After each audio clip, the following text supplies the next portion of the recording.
Hi, everyone. Welcome to Glitch and Glow, the podcast where digital dreams meet soulful self-care. I'm Arielle. And I'm Edna. And we're social workers by trade, and we're your hosts on this journey through the worlds of tech, wellness, gaming, and Black womanhood. Each week, we dive into real conversations, level up our self-care, decode the latest tech, and celebrate the wins, big and small, in our communities. Whether you're here for the healing, the hacks, or the high scores, you're in the right place. So grab your tea, your controller, or your headphones. Let's tap in. Yay! All right, let's start off with boot sequence. This is where we boot up and sink in. This is where we talk about what's on our minds today. So Arielle, let's get into our glitch. What is your glitch today? So my glitch, which I feel like is going to be very relatable for a lot of us. I got super sick at the start of the year. Like, took me down, y'all. Like, and I usually bounce back from like getting sick relatively quickly, even to the point where I've like fully blown into delusion and was like, I literally told you, I was like, I'm giving it 48 hours and I'm done with it. I was going to tell on you. What? You're like, no, I'm telling 48 myself. hours. I was like, 48 hours. I'm done. I'm done with this. I can't do this any longer. It lasted longer. And it was really something. Like, I don't get sick often. So when it gets me, it really gets me. And yeah, that was a tricky one, y'all. And I feel like a lot of people have been telling me that they've been getting sick. I don't know what's happening. It's because it wasn't the flu, it wasn't COVID. I don't know what was going on, but like I just something is in the air. So yeah, it was really a situation for me. But we're back. We're better. Being millennial, I try to make all my appointments, my like regular checkups. And I went to my physical appointment with my PCP, my primary care physician. Look at me adulting. Hello. And I know, right? And she was like, hey, so flu is going crazy. I can't even tell you how many people we diagnosed in the last week. If you're in a crowd, like maybe wear a mask. I'm like, girl, I'm not in any crowds. It's winter. Where am I going? But nevertheless, I was like, yeah, stuff is going around. And even me with work, people have been like sick. And, I work remotely. So I'm like, I'm thankful. I don't have to be around the germs. But people are like, yeah, I'm struggling. I'm at home. I got the sniffle. I got this. I got that. So I hear you. How long were you sick for?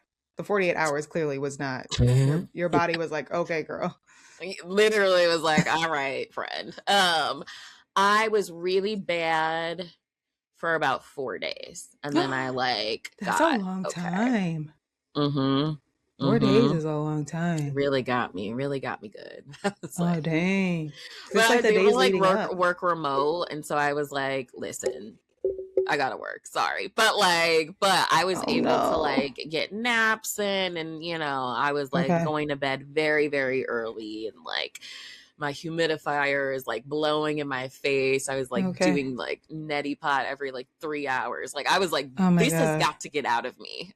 But yeah, it was about 4 days. I had RSV. I got it from my little niecey, and around babies, they can't cover their mouths, so it just kind of is what it is. But she took the whole family down. We were all down, but oh my goodness, it wasn't her fault, so I can't be mad at it. And honestly, I was like, rather be sick now than, because I had stuff coming up. So I was like, this is the best time for me to be sick. So that's very real. I was like, it is what it is. I'm not even mad at it. So yeah. It's crazy that you're saying that, because I want to get the COVID vaccine, like this last iteration, whatever. And I'm like, but every time I've gotten it, I get sick for 24 hours. Like legit. This last time I got the flu shot, I didn't get sick. I was like, wow, what's happening? But this COVID one, I'm like, nah, girl, it really be making you weird for like at least a day. So I've been trying to plan it. I'm like, when does one plan to be sick? And I'm like, I don't want to be sick on like my weekend, but I'm also like, you should probably just do it on a weekend where we're not doing anything. Which low-key, I'm like, I should have done it this weekend, but hey, it's too late now. I gotta pick another one. It's too late. I'm too late. But yeah, maybe next weekend. Who knows? Maybe. That's why I was just thinking, I'm like, I need to be ready next weekend. That'll be the time. Even though I'm like, oh, but nobody wants to plan to be sick. But I'm glad you survived. Yeah. And family's okay? Everybody's good? I gotta ask that too. Everybody's doing great. We've all recovered, but yeah, it was something. I'll say that. I was like, yeah, because you never get sick on top of it. I feel like I'm sick every few months. I'm sick again. You're never sick. You might almost cut off your finger, but you're never sick. Nope. Okay. To the point where I had to get all new medicine because all of my flu and cold medicine were all expired. And I was like, oh my God, I'm unprepared. That's real though. I need to go through my medicine cabinet low key. So I was like, there's a bunch of stuff in there. I don't even know what's in there. And you know, when you're like, oh, I had this, we gotta, you know what I tell myself though? And this is so dumb. I know. But I'm like, but if this was the apocalypse, I'd take it. Girl, no. I'm really, what could happen? What could happen if I'm desperate? Low key though. I'm like, so it says it's expired, right? But probably still work, right? Right. It just works probably a little less, but less. It'll be good for right now. I'm glad I've gotten better at that, but there was a point in my life where I was like, what? Come on. Because in all the apocalypse, shows, they're always going through everything. The Walking Dead, it's years in and they're still finding stuff at the convenience store. Okay, we can use this. I don't know if we've talked about it on this show, and we don't even have to get super into it, but just know if there's an apocalypse, I'm not going to be one of the survivors. I know that about myself. So I don't know if we have either. Something's telling me that we have, but just in case, we're in the same boat. My husband's disappointed in me in that. That might change. I don't know, but I'm also like, what? I can't even play an apocalyptic game. I'm like, this is too much. Talking about gaming last time, and I was like, a dystopian future. The apocalypse already happened. I can't even play this game. So the life? Ooh. I do have a friend, and she is very concerned about how people say apocalypse and we all think zombies, I think a lot of us, but there's also a solar flare or I don't know, other ways that the earth might go into disarray. Oh, I couldn't finish that. There was the children being hurt, girl. I know, it's rough. I was an adult by the time I came around to that, and I was like, I'm not young anymore. This isn't fun for me. Gotta go. So, anyways, what was I saying? Oh, she's kind of preparing for the no, you're fine. That really got me. I remember being like, I should be able to read this. And I was like, my younger self could have. Now I can't.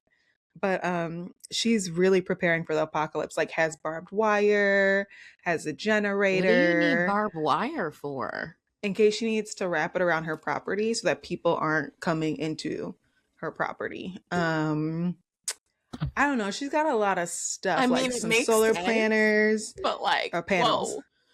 Panels. Yeah, no, it's it keeps going. She's got a lot of, she's accumulating more and more things and has okay, family, this is what we got to do. If shit hits the fan. I'm not mad at her though. I'm not mad at that either. I also think I was talking to a friend just about if there's some major world crises, they were saying that they have a plan about if something really, really crazy happens, we all know that this is the place that we are going to go to be together. So if some major situation goes down, they're we've discussed, we've decided this is the place we are all going to. And I was like, that's actually a really good thing to think about. I'm I should probably talk to my family about that. Where are we going, y'all? Because for sure.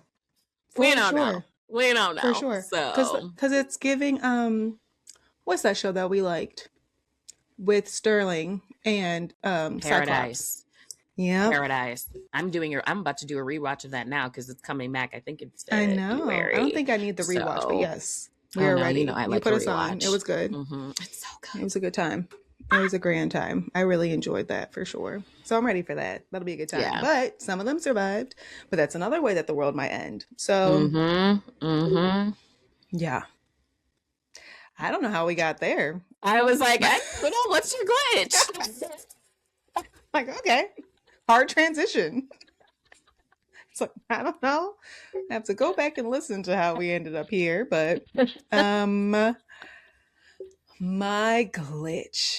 So here I am on one of my days scrolling through TikTok, and as one does, and there's ads, more ads than there used to be on TikTok, but whatever.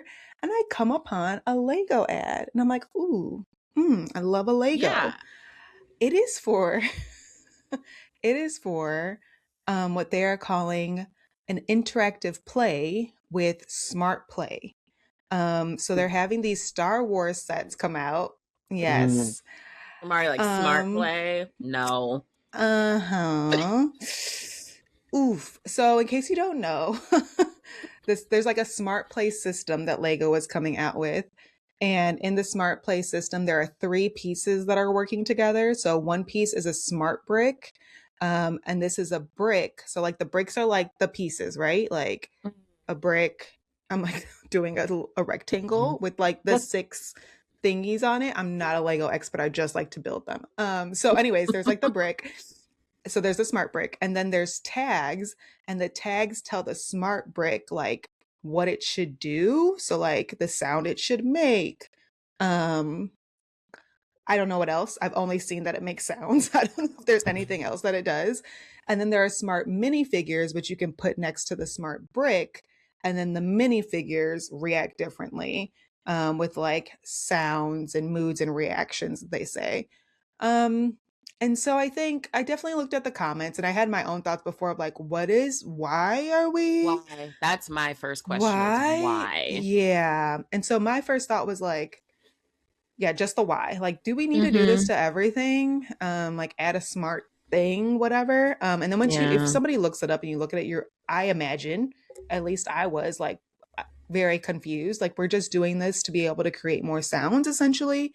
I'm not sure what it is besides trying to make more money. Because of course, with these sets, that might mean like, well, you're paying for this thing and it has the smart brick, so it's going to be even more money. So like right now, they have Luke's 5 X-Wing, and they have Darth Vader's TIE Fighter and a throne room. So all like Star Wars stuff, ranging from $70 to $160. So it's like, we already know that this stuff is expensive. When I looked at the comments, people were like, no one asked for this. Just lower the prices. We know what you're doing. Because that's what it's giving. Like, I literally watched someone explaining it and like using one of the sets to show it. And I was just like, what's happening? And some people were arguing like, well, maybe this is because they want to create toys out of Legos. Like, Legos aren't toys. And it's like, well, I mean, kids play with Lego, right? Like, they build things, they make little figures and stuff like that. And so I think there is a world of, for me, I would say like it's play / hobby for me, even though I'm not like moving the pieces and doing things. But nevertheless, so I'm not as upset about that. I just think adding this and it potentially being just a reason to make things more expensive is definitely a big part of my glitch, especially as someone who just built, I think in the last few weeks, I built 2 different sets. And so I'm like, oh, I want to stay away from the smart brick. I hope it doesn't really just permeate like, well, everybody has a smart brick. I don't care. Like I literally build them, Arielle. You know this. And then I set them away to be admired and never seen again. Like I don't, or touched again. I look at them, but I don't touch them. So I'm like, everything needs to have a smart element. Like that part. I think Legos is probably one of the only toys across decades that was still like still something where you can like be your creative self and be the most imaginative, you know what I mean? And like, not to say that this smart stuff is like takes away from that, because like even if you got it, you don't necessarily have to use that feature, but like it's just not necessary to me. Like, not everything needs to have that, you know? Can you just have some things that just stay true to what it is? But whatever. Yeah. So if you're in a Lego, go ahead, look it up, see if that's for you. Tell us how it is. And if it's not for you, then join the club. Join the club. Okay, enough of glitches. Arielle, what's your glow? Okay, so my glow is that the Bears are in the playoffs. So, listeners, if you're not watching us on YouTube, I have on a Bears sweatshirt because my team is in the playoffs and we haven't made it to the playoffs in like over 10 years, I want to say.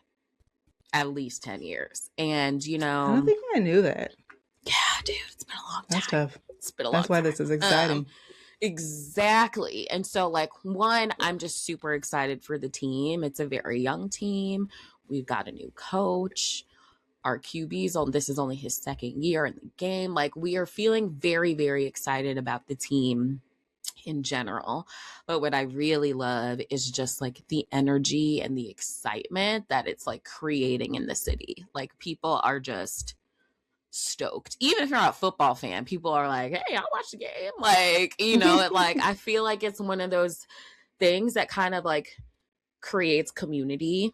And like, people are just like, I mean, after this, like, I'm finna go to a bar to go watch the game. And I know that it's going to be actually pretty tricky because I didn't set a reservation. And so finding a spot's gonna be hard, but I have faith. But yeah, I just think it's just brought a lot of people together. It's like giving us something to like cheer for and root for and like something positive to pay attention to. And I'm very excited.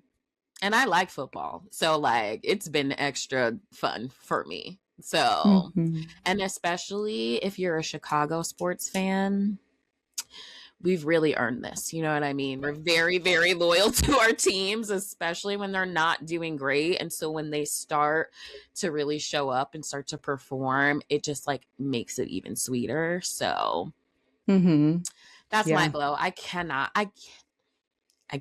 wait to watch this game. It's been so fun. Like just going to places, people cheering, people yelling at the screen. Like it's just so much energy. It's so fun. So and it's getting me out the house because it's cold right now, y'all. It is cold here. And I'm still like, we got to go somewhere. So very excited for that. For sure. And I think even for me, I was already telling Arielle, but like, I haven't really watched any Bears. Not even really. Have I? I don't know. If the fact that I can't remember says a lot. But two Bears players were on my fantasy team. And so they were bringing me in some great points. You know what I'm saying? I didn't make it that far. I didn't make it to the playoffs myself.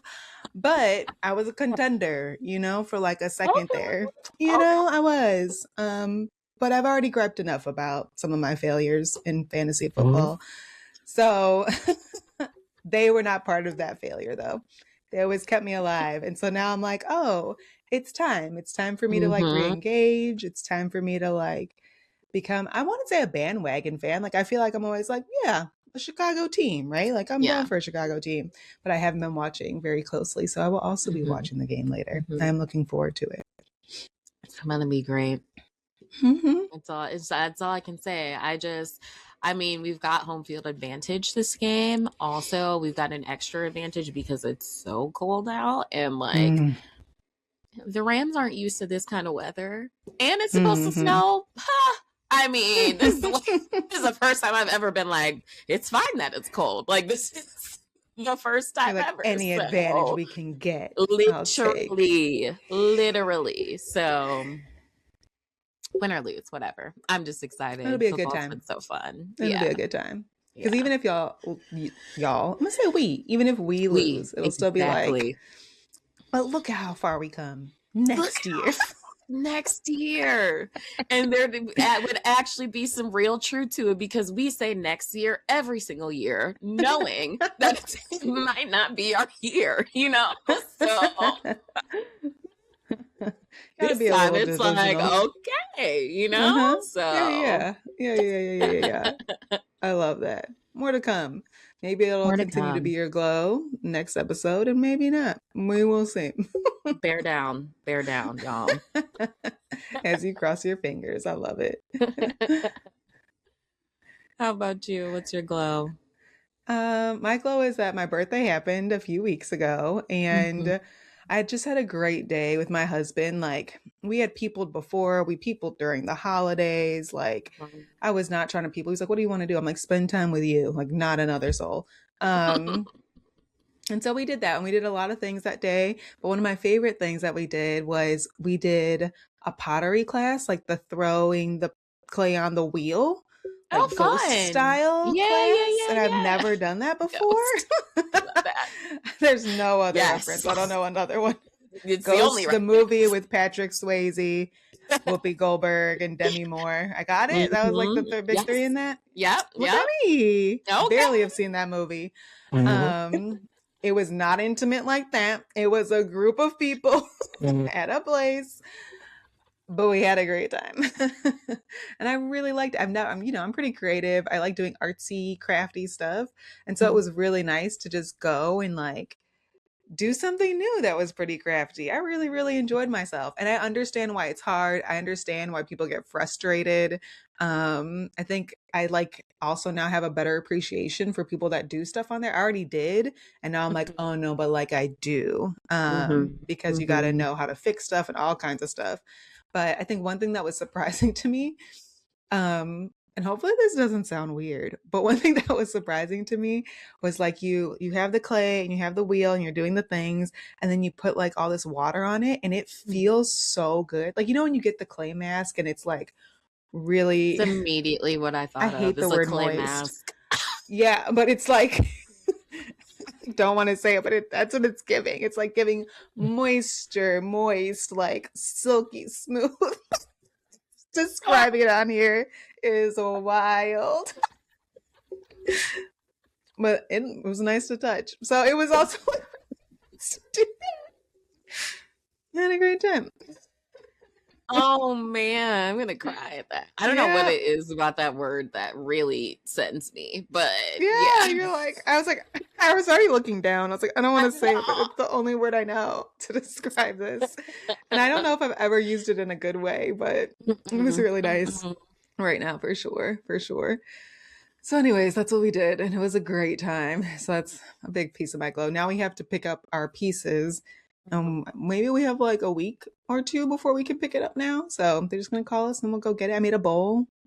My husband made a bowl and they were like, it's dishwasher safe, microwave safe. I said, oh my God. Hey now. What a time. I know. I'm super excited. I'm super excited. That's so fun. So here's to trying new things. Had a great time. And that's it. That's my glow. I love that.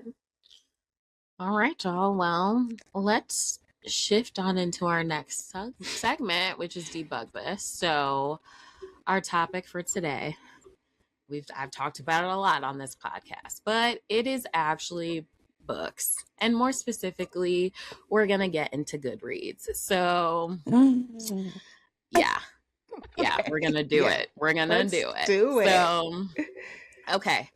So what I wanted to start off with is just like, I know I've talked to y'all about like how my reading goal last year was 100 books and how I met it, which was like great. So I just kind of want to like go through some book recs that I really, really liked and kind of some of the different genres that I was reading. And I will say, so I think I said it last time, but I was able to read 103 books last year, which same goal this year.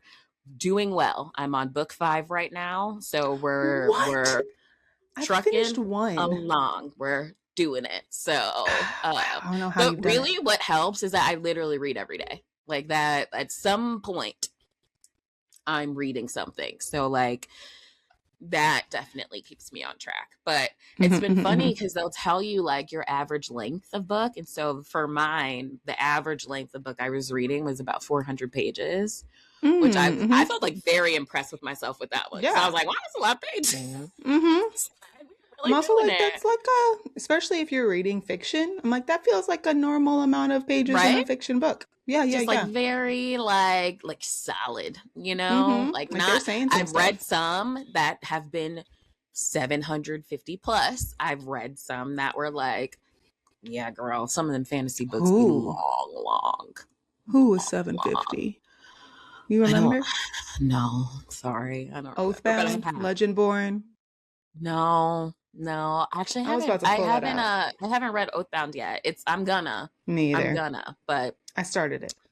Yeah. But yeah, so like, yeah, longest was over 750. I think my shortest was like 250, something like that. Okay. But so top genres for me is like, I kind of loop them all in one. So the thriller, mystery, suspense category. Sounds right Probably for you. the ones I was reading the most. I will say one of the books that I really loved was one that you had recommended to me, All the Sinners Bleed Oh my by God, so S.A. good. Crosby. Super, super good. I'm not going to go into like synopsis. If you guys want to read it, look it up. But like, I'm just going to like go through and say genre and then give like a book rec for it. Sorry. I was like, what is the word I was trying to say? You got it. You made it there. I also read a lot of romance books because I do really love romance. And so one that I really liked was Real by Kennedy Ryan. I thought it was super, super cute. And it makes me want to read more of her stuff. And I have more of her books. I just never got around to it. But I'm like, okay, I want to read more of her stuff.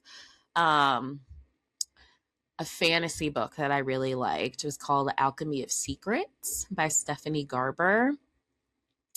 And that one was very, very cool. It was fantasy, but it wasn't like we must fight a big battle. You know what I mean? Like world building, blah, blah, blah. It wasn't one of those. It's like set in like Hollywood and like, it's like this girl is like, I'm not going to get into it, but I would really, really like that one. Okay. I also read a lot of horror books, which I know we've talked about that. Like, yeah, I like to read horror, but I can't watch it. But one of the horror books that I really liked was called Incidents Around the House by Josh Malerman. I think that's how you pronounce your name. And that one is actually like, it reads like you're watching it, which is like very crazy, but it was very cool. And then I did a lot of romantasy. And one book that I would recommend is called One Dark Window by Rachel Gillig. And I liked it a lot. It was very, very cool. I have some more on here, but I think the ones that I read less of, sci-fi, but I did read this book called Sky Full of Elephants by Cebo Campbell. Sorry if I'm mispronouncing your name. But it was very cool, and I will do a quick synopsis of it because I was like, this is an interesting thing. Basically, the story is about what happens if all the white people leave. How do we rebuild society? And I was like, Oh, you told me about this one. Yeah. Okay. So that was very, very interesting to me. And then I'll say memoir that I really liked. It was called Dinner for Vampires, Life of a Cult TV Show by Bethany Joy Lenz. And this follows a story. I don't know if anybody's watched One Tree Hill. Personally, I actually did not watch that show growing up, but she was one of the principal, like she played one of the principal characters on that show. And basically she's talking about how like she was in this cult at the same time that she was filming for that show. And like, it was very, very interesting. So super cool. And then we've got, I've lost my place. Oh, for literary fiction, this book called Aftertaste, which I have mentioned on the podcast before. Yeah. Really, really liked it. Contemporary fiction, this book called Remarkably Bright Creatures by SHelby Van Pelt. And it's very, very cute. It's about this lady and an octopus. It was just like, I don't know. She like works at an aquarium. This octopus is very intelligent. They like have a friendship, but there's also other elements in it. It's like very, very cute. But I'm gonna stop us there. I read about 15 different genres over the past year. So like that was very cool. Yeah. Reading's like my go-to, man. It's like for sure. A really but good even time then, you're like reading every day. I'm like, I read every day, so we're reading at different paces. Like, I do read literally every day. So I'm like, no, this is not enough, Arielle. Very, very fast. I will say. I'm like, I also do the audiobooks. So you're doing a different pace than the rest of us. I just want to put that out there. Like, I just read every day. That's the answer. No. For those of us who are reading every day, but we just read slow, we're doing great. It's okay. I do. That is fair because I do read very, very fast. Yeah. And if I'm super into it, I will like not do anything else but that. Like, so. For sure. I haven't heard of any of these books. I mean, besides the one that you brought up, Aftertaste, and of course, All the Sinners Bleed. And then maybe one or two just like for conversations that we've had, but otherwise I wouldn't have heard of them. So they sound dope. I wrote them all down so that we can probably link them fun. for anybody who's interested. I like to make things easily accessible for folks. Yeah. Great. So, okay. I want to chat about Goodreads because last week you did mention that, there's some controversy around it. And I was like, you know what?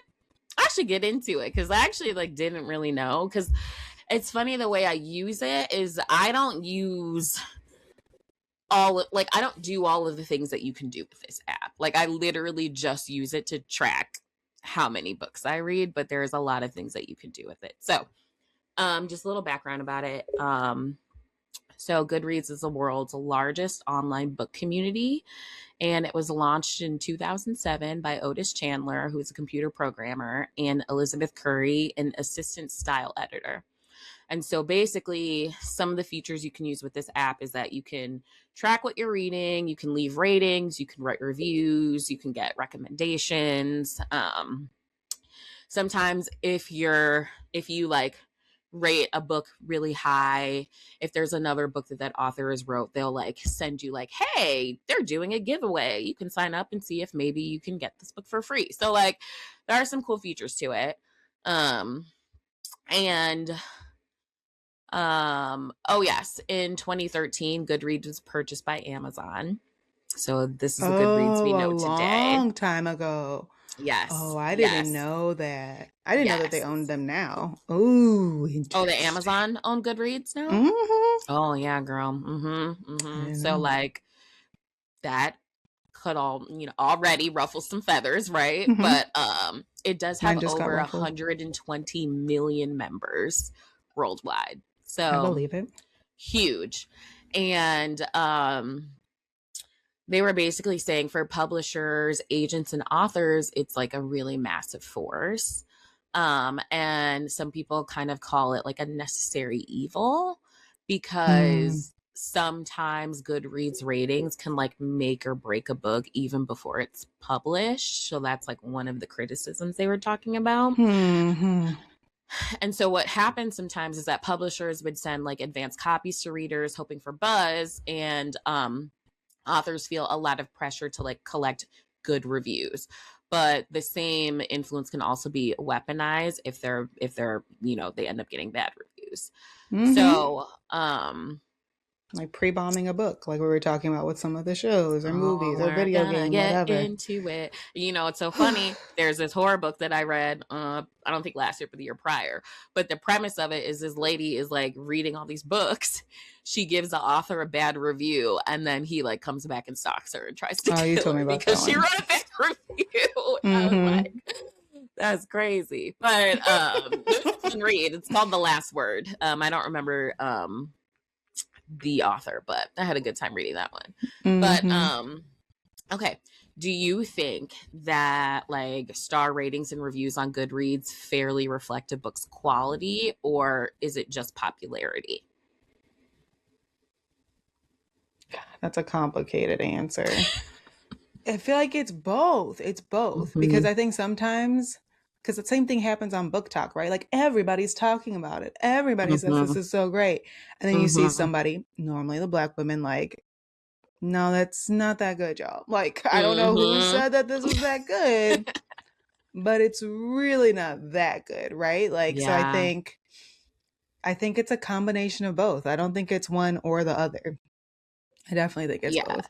Yeah, no, I totally agree with you. And there's definitely been some books that are so popular, and then you read them, you're like, wow, this is really not for me, right? Or like, oh my God, there are like, people who like, I'm not even gonna finish it. I'm not that girl. I end up typically finishing all the books, even if I'm like, I'm struggling, which like is something I need to think about. But like, there are some books that people are like, oh my gosh, and they're really not great. So that's like, I remember I like got really like, I guess this is what the gas was earlier. Let me calm down. So I'm not on Goodreads. I'll talk about what I do later now, but yeah, there was that book like Haunting Adelaide or something. Like, I don't, there's like a, and I'm not shaming dark anybody. romance. That was a Read dark what you romance want. novel. But everybody was talking about it like as if this was like this is something for everyone. Everyone should read this. And then I was finding out more about this book, and I was like, oh, why is this becoming a mainstream? Like, and there were a few other books. That's the one I'm remembering the most. Yeah. But like giving a like, this is very niche. And I actually don't know why it was coming up on my FYP, but like it was. It is surprising everywhere. that it even popped up on your FYP. Yeah, I was like, what the hell is happening here? And why am I seeing it everywhere? That's why I was like, I've crossed into somewhere, or maybe I was just listening to too many. I don't know, but I was like, this is everywhere, this book. So I think, again, thinking about like popularity, you still have to like dive in a little bit and read it and see. Like, I really do miss the days. And not that I don't go to bookstores anymore, but I still buy a lot of books online, if I'm just being honest. Like, sometimes it's like, I just finished this, I'm on to the next one, I'm buying it. Yeah. And I miss the days of like, you would go and you would read a page or two or three and be like, am I into this?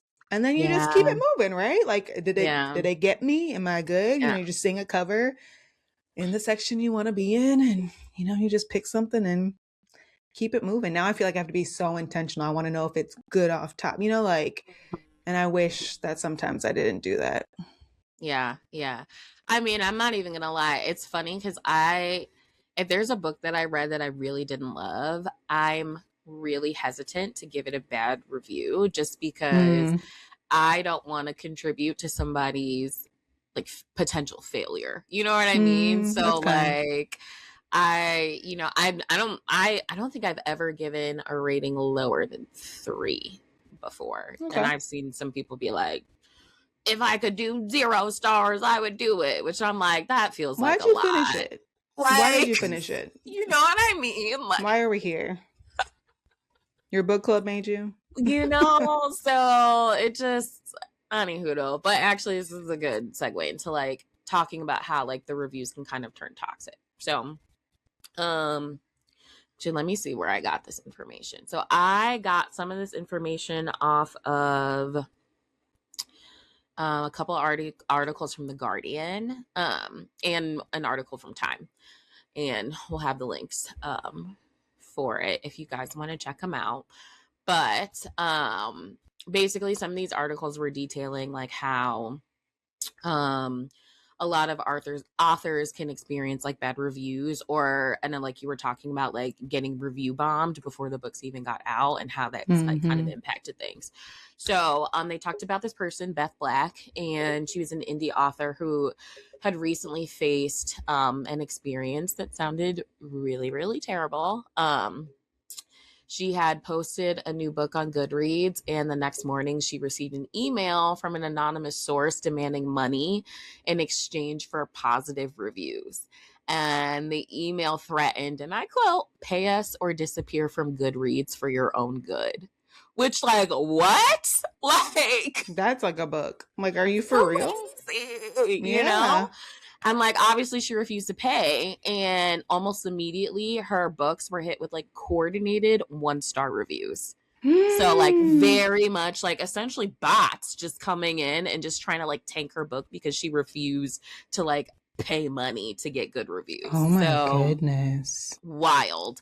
Luckily with like community support and quick action from Goodreads, they were able to like help restore her ratings. But apparently this is not an isolated incident. This is something that happens more often than we think.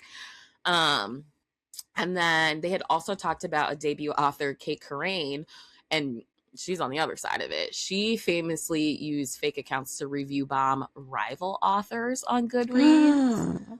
I know, right?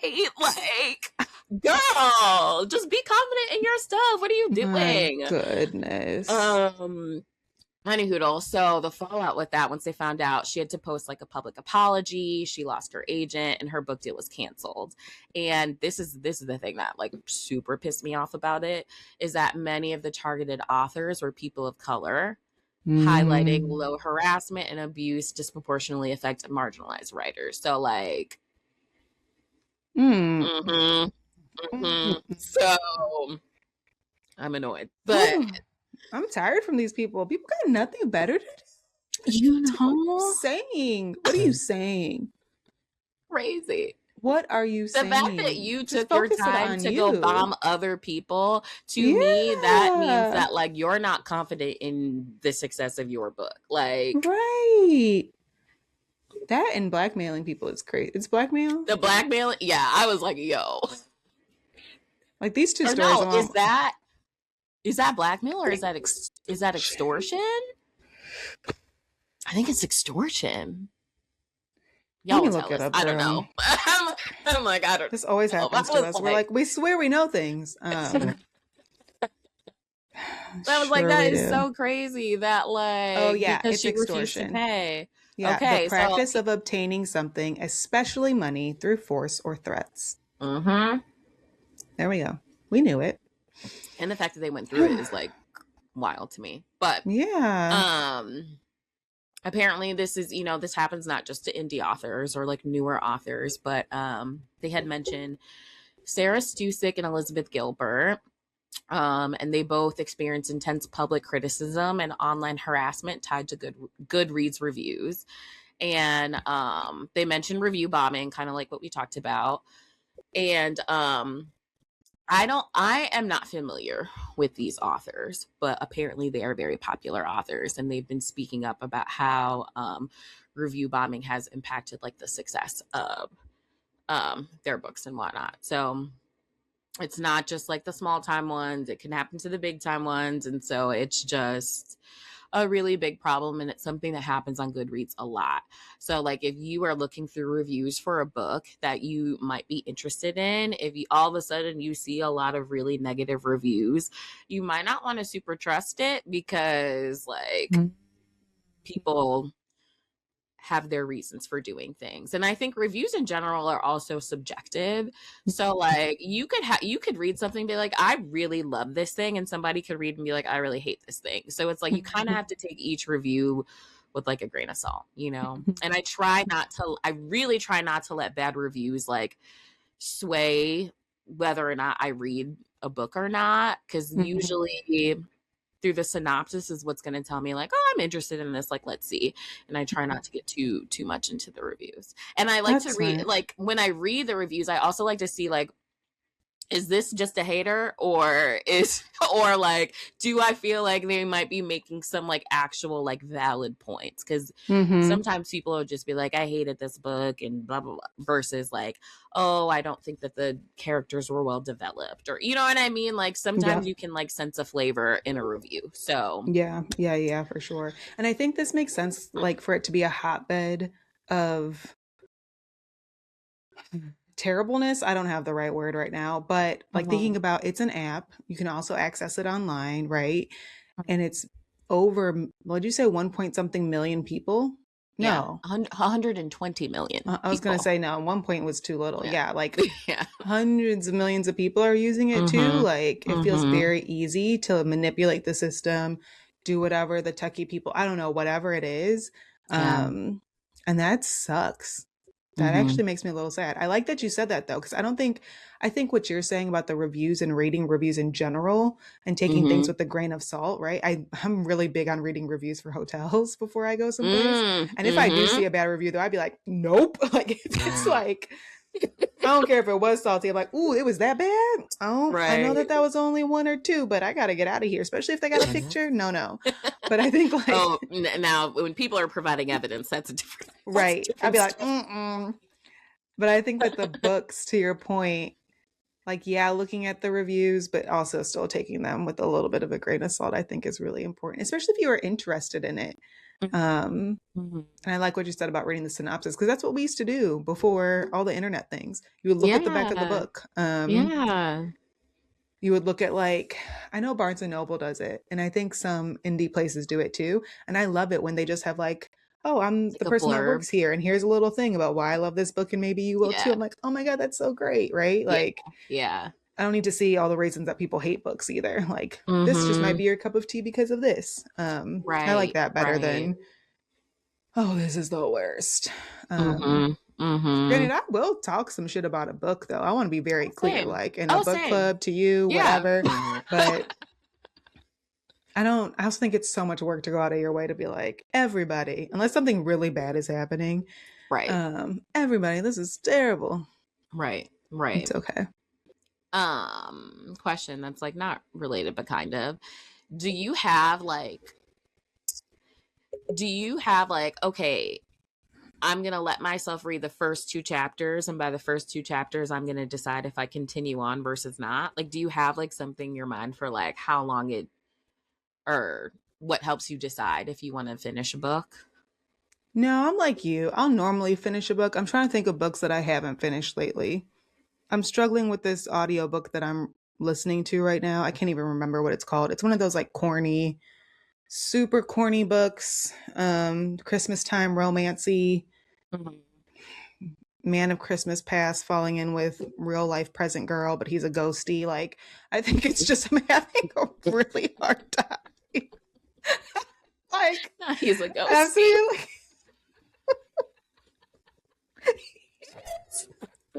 She calls him a ghost. And I think that this book would be fine. I just also think I'm in a different point in my life too, where I'm like, oh, I think I need to take a break from some of these books. And I think it's like kind of books like that are a little more predictable, or the books about the really young girls who are the chosen one with the like man who's kind of mean, but then we're gonna love him. But the triangle, like, and you're the like fantasy, some of the tropes, right? Yeah, I'm like, ooh. I am at an age where I personally have done it. I have played this out. I have done this enough times to where I'm tired. So now I'm finding myself be a little bit more like, okay, I gotta gear up to read some of these books. Like even Oathbound, I had started it. And I know I'll finish it and, you know, like read it. And I think those books are amazing. But also it's like, oh, wait, she's like little. And she's going through all this stuff. Like she's a child. What is she? She's like not even, she's barely in college.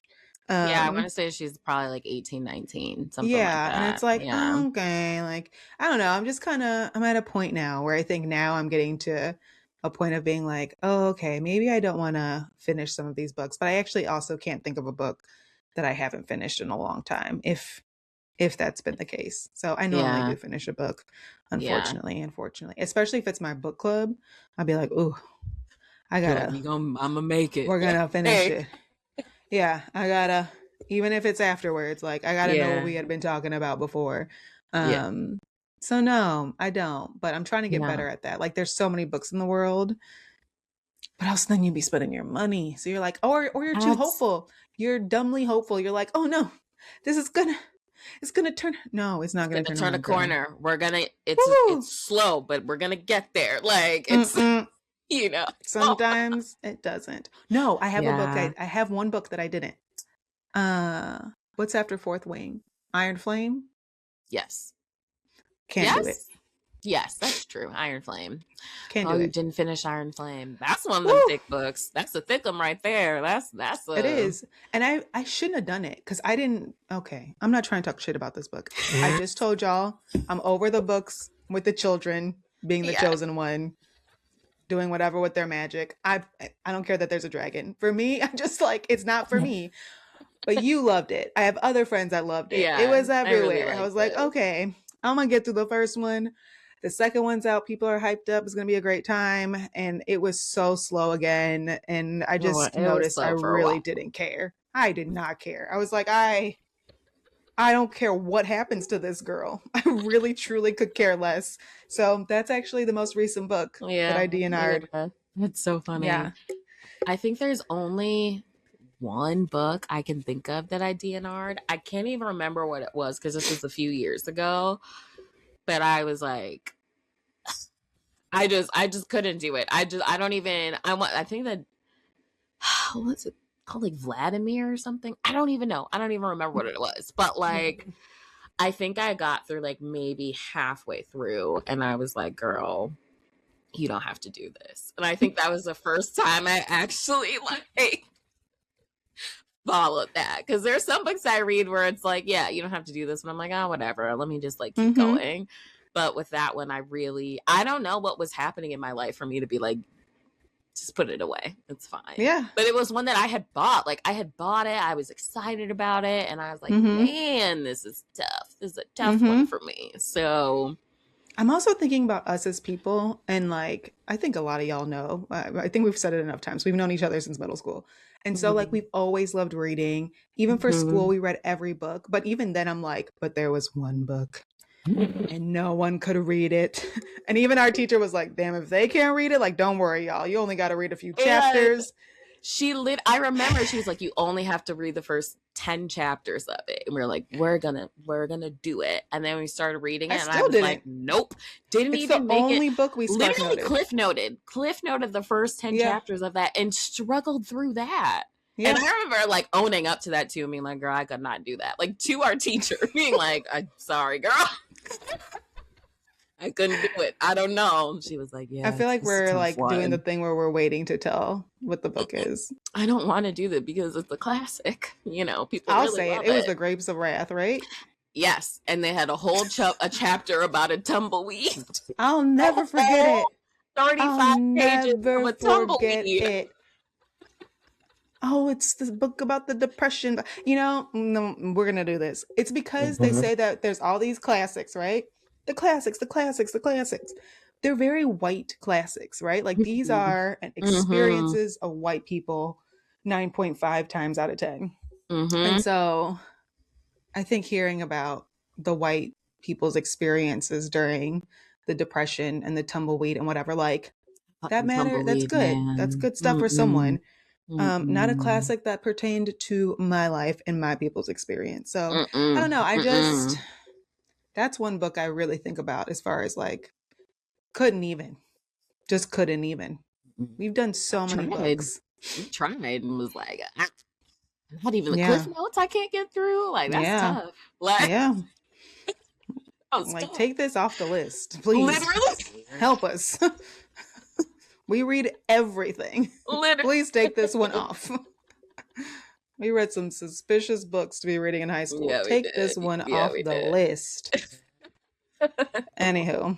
I forgot about that one.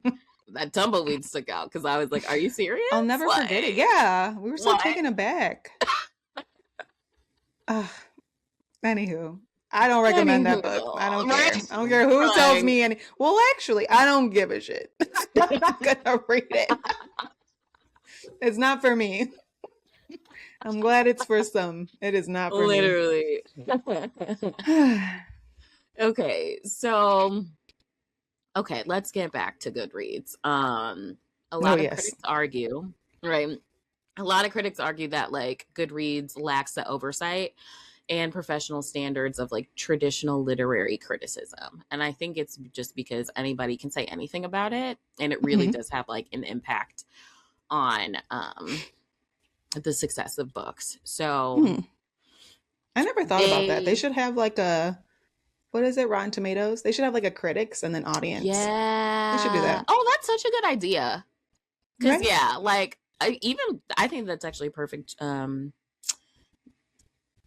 I don't know the word I'm trying to think of, but I think that'd be really helpful because with movies, you can see like Rotten Tomatoes could be like 19% and then like audience review is like 75. You know what I mean? And I think that like could actually be super helpful for books. That's a good point. They should do that. I like that a lot, actually. That's what I was thinking. Because what you're saying makes sense. Like everything's getting mixed up. So how do you know? And critics aren't always right, but the audience isn't always right either. Like you said it already, it's subjective. Yeah. Goodreads has acknowledged some of their issues, and in recent years, they've introduced tools to limit review submissions during suspicious activity. So trying to answer to like the review bombing.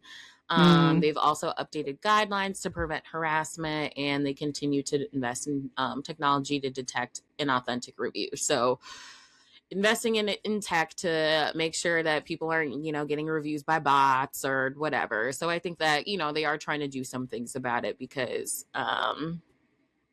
it could, like I said, it really could impact the success of a book. They also had mentioned, though, that like sometimes the enforcement of these new ways to address these challenges have been inconsistent. And some authors, especially those without large marketing teams, report that their pleas for help go unanswered. And especially authors from marginalized communities. And they often face like disproportionate targeting. So something that they still need to be working on.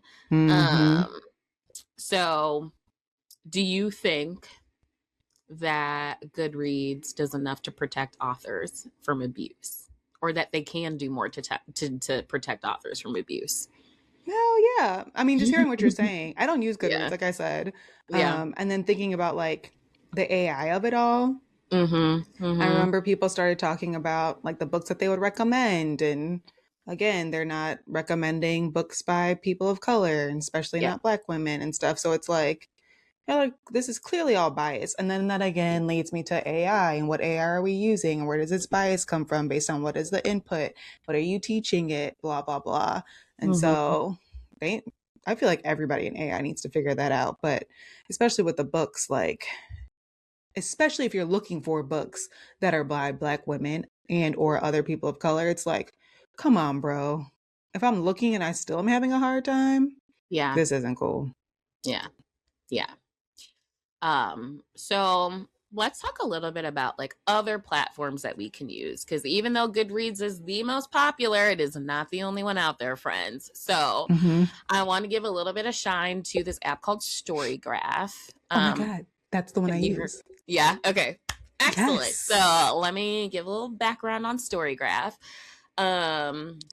So it's founded by a London-based software engineer. Her name's Nadia Odunayo. Yes, that sounds great. So she essentially she started the platform as an alternative to Goodreads. And it also offers like AI-driven recommendations, detailed reading data, and community features without the harassment. So users can track trends, they can join buddy read-alongs, they can get personalized suggestions, all in a space that is designed to be safer for authors. So right now, and maybe I don't think this is super outdated, but what they had mentioned that the platform has 3.8 million active users. And its independence from Amazon is actually a major draw for a lot of people. So I did want to note that. It's funny because I actually also use StoryGraph. I do both of them, which is really not, that's wasteful of my time. But one of the reasons why I use Goodreads actually is because if I end up reading something on my Kindle, it automatically tracks it, whereas I think with StoryGraph you have to like manually put it in, but it's really it's not that hard to do. But more about StoryGraph. So they said that Nadia had bootstrapped the company herself and personally engages with the community on social media, and she's focused on promoting reading itself rather than social pressures of ratings and reviews, which I really, really like. So more so about like, are you interested in this book? Read it, versus like so-and-so said this was good or not, right? And the model that she uses addresses a lot of the toxic pattern seen on Goodreads. So there's no private messaging, there's no comment section on reviews, and there's a strong emphasis on data-driven fair recommendations. And so a lot of authors are starting to migrate over to StoryGraph for that reason. So love that. Tell me your experience with StoryGraph. How do we feel? Do we like it? Do we love it? Do we hate it? Yeah, no, I love it. Stop. I loved it, and then I was like, oh, I wonder who's the creator of it. And I was like, oh, Black woman. Oh, yes. I am bought in. I'm like, of course it's a Black woman. Of course it is. Yes. Say less. But because I was like, I don't love Goodreads. And I think Goodreads felt kind of just overwhelming to me. And like I Yeah. had to connect all these things. And I don't know, it feels very flashy and like there's a lot going on. I'm like, I literally want something more simple. I go in, I put in my shit, and then I'm done. Right. And I can like still be able to get my little synopsis at the end of the year or whatever that is and find stuff. And I don't know. So I tried a bunch of apps and I'll wait to see if like, I don't know, are you going to mention more apps, more alternatives that folks could use? No, I just wanted to talk about StoryGraph and give it a little shine. So I'll just say like a few, because I literally went and I put in at least like 3 books for every single one of these to see which one worked best for me. And so Goodreads was one. And then Labib was another library thing. Yeah, and hardcover. And between Labib, library thing, and hardcover, they didn't give enough for me. Like I still needed a little bit. Like one of them, I can't remember which one, pretty much felt like an Excel sheet, but in an app. Some of the other ones, again, it just like wasn't enough for me to put in information. Like I'm like, I don't want to have to put all the information of the book in here. Like I could at that point just create a Google spreadsheet. Right. So it did come down to Goodreads and the StoryGraph. And then I just really ended up liking StoryGraph much better. It felt like simple, to the point. Maybe a lot of what you're saying, like we're getting to the point where we're still building community. I was looking at what other people were saying about it too. Like what are the pros and cons? Because I'm just trying to be more conscious. And people were saying a lot of what you already said about being able to do like a buddy read. I'm like, well, I don't even know what that means yet, but so that's cool. effing cute. You know, like to be able to read with people, or I don't know. So, and anyways. they do challenges. They do challenges on StoryGraph too, like which is really what I like to use Goodreads for, is just the challenge aspect of it. So I did see that they do that, which I was like, okay. Because I think last time I told y'all I just write it down, and low key I went to find what I had written down for last year and couldn't, and I was like, okay, this is my sign. Like I have to find an app. I'm not doing that for last year's book. So that's what prompted me to be like, I'm gonna try everything until I find what works for me. And the StoryGraph is it. I really like it, and I have it in dark mode. Apparently, you can't do that on Goodreads. So like, I know that seems really small, but we've talked about it before. I don't love a bright light. So I'm like, ooh, like a dark mode. And then you can see all your little books it's just cute. I love it. It's straight to the point. I can do what I want on there. And it like fits my purposes. So everyone should use it. Yeah. In my opinion. We're a fan over here. I, for like this year, I was like really committing to, using StoryGraph more. And so now, I mean, I still have the Goodreads app, but, I wasn't super engaged with it to begin with. Like I said, I use it to track my books, but I really like StoryGraph. So I like kind of committed to using StoryGraph this year. So yeah. And you can transfer your Goodreads list, I think. Oh, yeah. I remember. Yes. You can do a migration. So, if people are looking to switch to using StoryGraph rather than Goodreads, there is a tool that you can use to move all that data over to StoryGraph. So, yeah. Do it. It was so great. Yeah. I love it. I highly recommend. So that's what I've got, y'all. Bottom line, read more books. Be mindful about the power of your reviews. I think you can do a thoughtful and honest review, and it doesn't have to be malicious, even if you don't like even if you don't like it. So you can be honest without being mean. So what are you reading right now for funsies before we move on? I have to know. Okay, so right now I'm reading this thriller called Every Sweet Thing Is Not Bitter. Every Bitter Thing Is Not Sweet. What is this book called? Yep. Sorry, I gotta look it up, y'all. I don't even remember the name of it.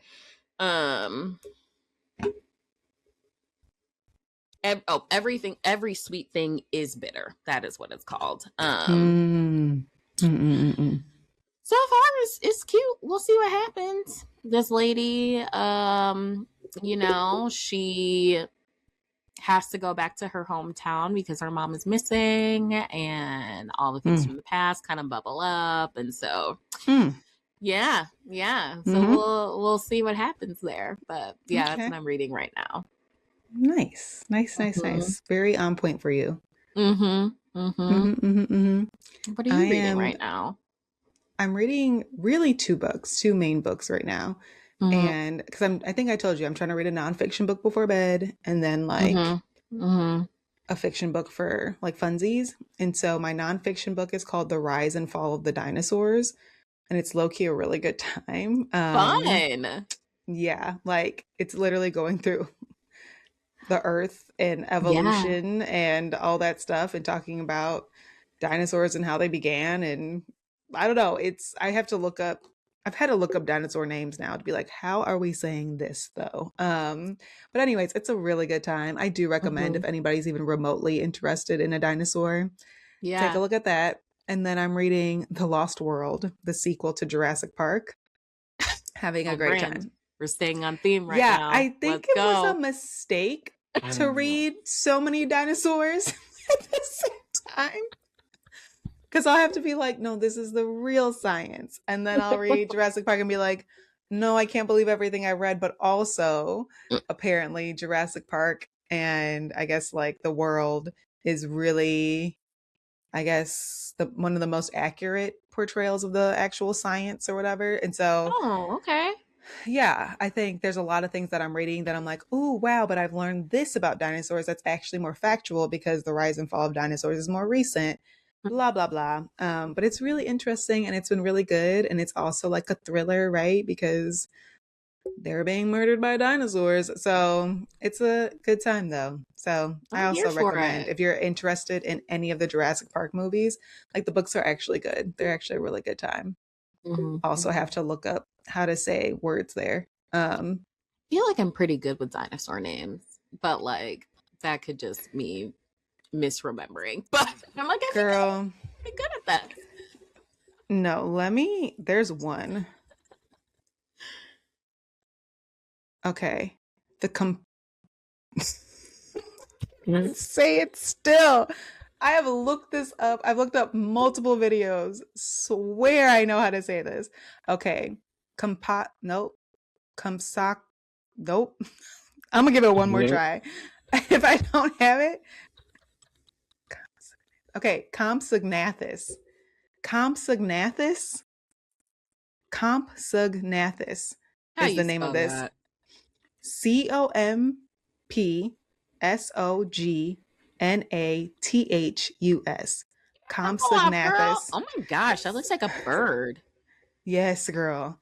I'm telling you, I've learned so much about dinosaurs. Like, it's so interesting. This is why I never trusted birds to begin with, because I know they're the closest living relative to dinosaurs, and I've never liked them. Yes. So, did you know, though, that even a T-Rex likely had feathers? Like, it's blowing my mind. Also, they might have hunted in packs. Like, what are you saying? So I'm learning so much. It actually is a really good time. And there's just a lot of thoughts about science. And I just read that Cosmos book last year at the end of the year, which was about the world, space, evolution, also science. And so I feel like I'm just on a roll with this whole thing. But the dinosaurs, bro, crazy. I wouldn't have made it. Speaking about the apocalypse, like, please don't bring them back. It's giving like the dire wolf, the woolly mammoth, but not woolly mammoth. Girl, like, leave it alone. How many movies have come out about? I know they're fiction movies, but like, y'all, we need to leave. Some things need to be left in the past. You know what I'm saying? We need to leave it alone. So I agree.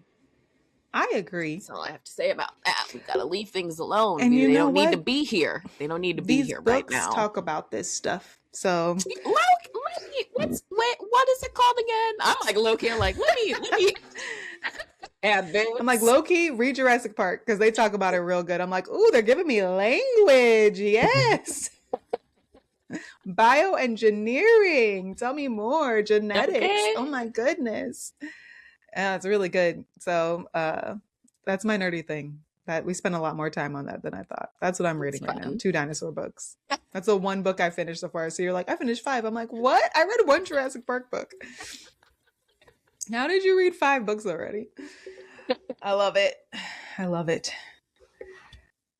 All right. What's next? What's on our agenda? What happens next? We're glowing. Glow mode.